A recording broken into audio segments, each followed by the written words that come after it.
There are so many intrusive thoughts that can arrive when you are struggling with relationship anxiety, and they tear at the fabric of your heart, your well being, your peace of mind.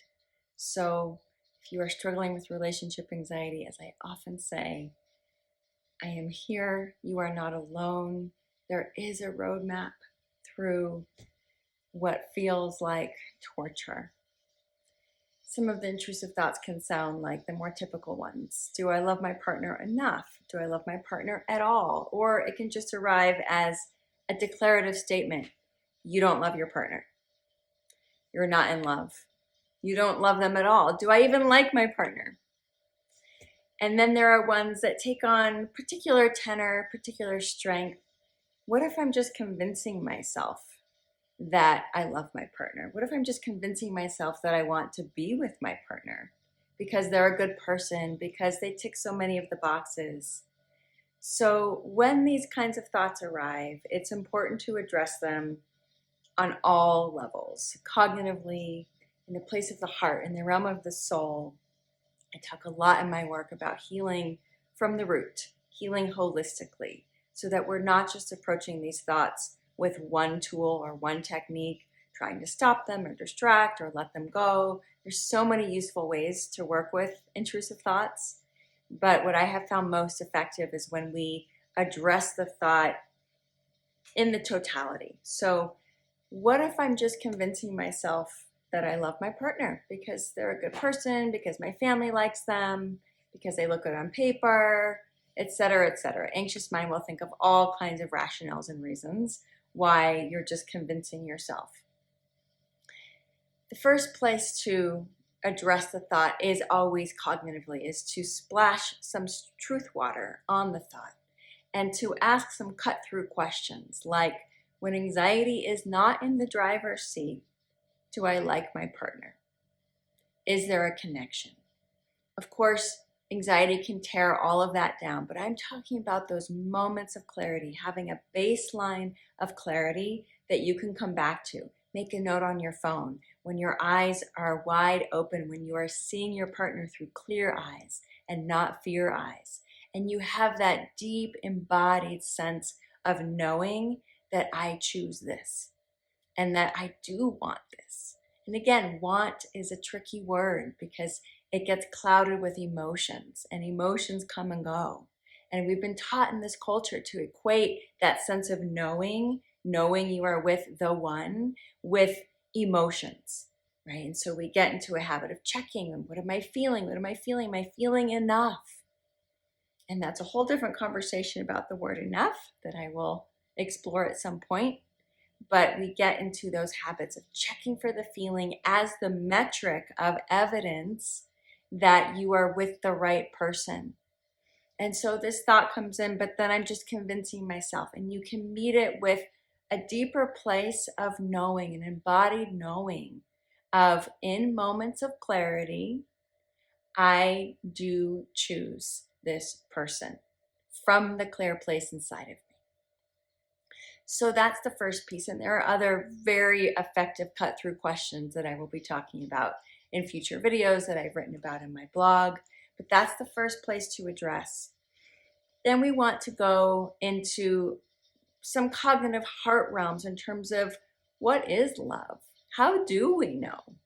And again, the culture has given us all kinds of false messages about how we know, mostly because we're madly in love and that's how we know.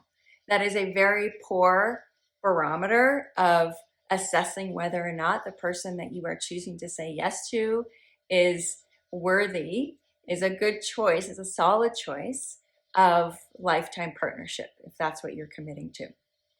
So that feeling, whether you had it in the beginning or not, whether you had infatuation or not, is not the best barometer. But what is?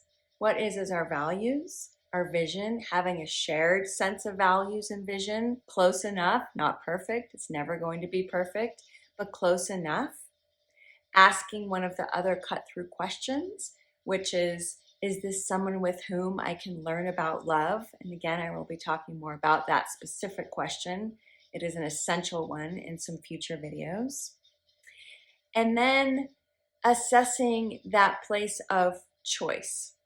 right? And accessing the place of choice, the place of we never know. There's not a test that we can fill out. There's not a slot that we can put our questionnaire into and it will spit back, you are destined for a lifetime of happiness. You will never have catastrophic issues. You will be together forever and ever, right? Because underneath most of our intrusive thoughts is the fear of loss. It's the fear of making a mistake, which really means the fear of loss. It is the uncertainty.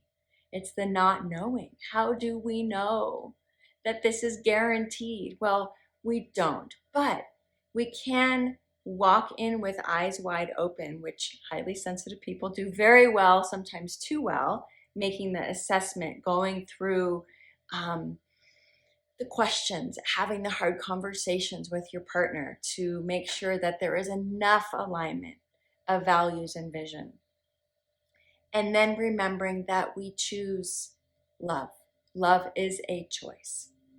It is not a feeling. Love is action and love is choice. And as M. Scott Peck said, love is an act of will. We choose it. That is in diametric opposition to how we are conditioned to view love in our culture.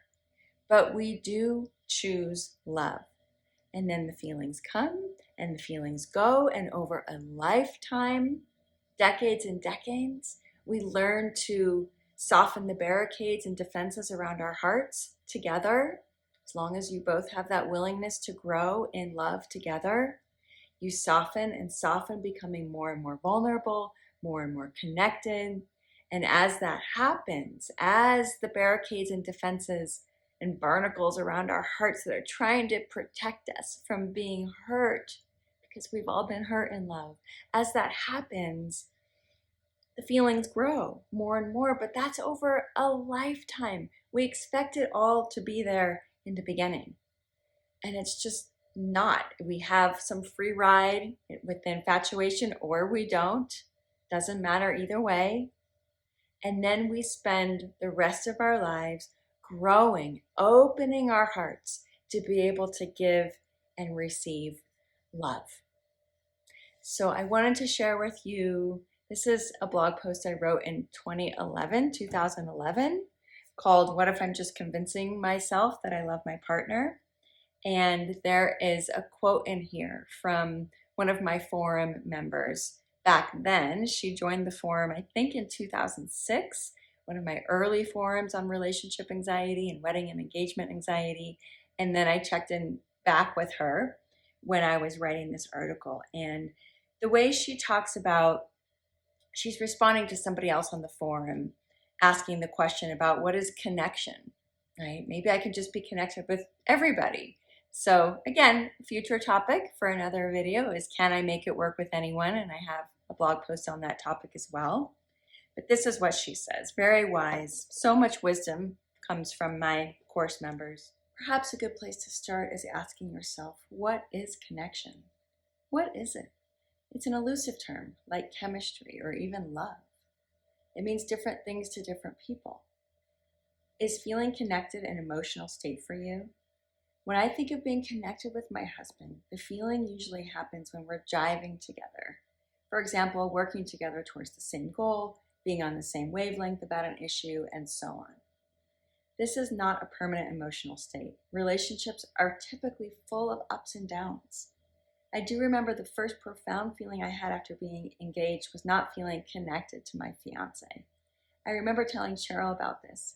It was like my ability to be emotionally on the same page as my husband had suddenly disappeared, and I couldn't find it no matter how hard I tried. It kind of felt like there was this palpable wall of fear between us. It was a strange feeling, and I sympathize with how you're feeling now.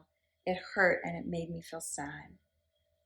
When I was engaged, I really had no clue if it was the right thing, and that feeling of things suck, but I definitely want to marry him wasn't really there.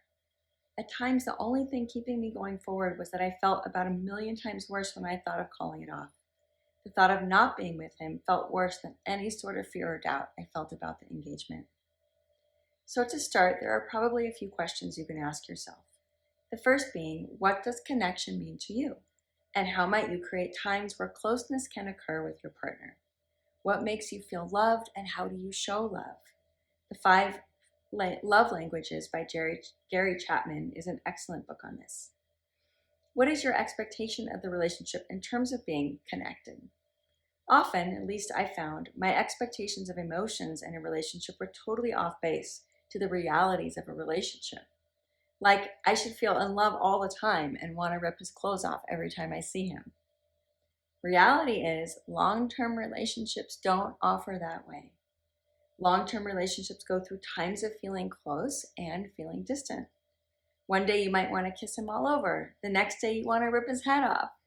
This was huge for me to learn. I didn't have to be feeling a certain way 100% of the time to know that our relationship was a great one. Sometimes when we try to force certain feelings, the more distant they become, and the lack of the feelings is that much more exaggerated. I suppose you could say that your feeling of connection was my feeling of love when I was engaged. I was forever trying to figure out if I really loved my husband or not because I could not feel it. The simple and not so simple answer is to just stop searching for it. The deepest feelings of love and deepest feelings of connection happen in the times we least expect it, when we're not on the hunt for it and trying to force it to be there. So when I posted this in 2011, I checked in with her forum name is Christmas Bride 2006 and asked if she'd be willing to share an update, how she was doing in 2011. I have since also been in touch with her. It is now 2023, but this postscript of her update is wonderful to read. It's on the blog post itself, which I will link in the description. I hope this has been helpful to you. Thank you for watching.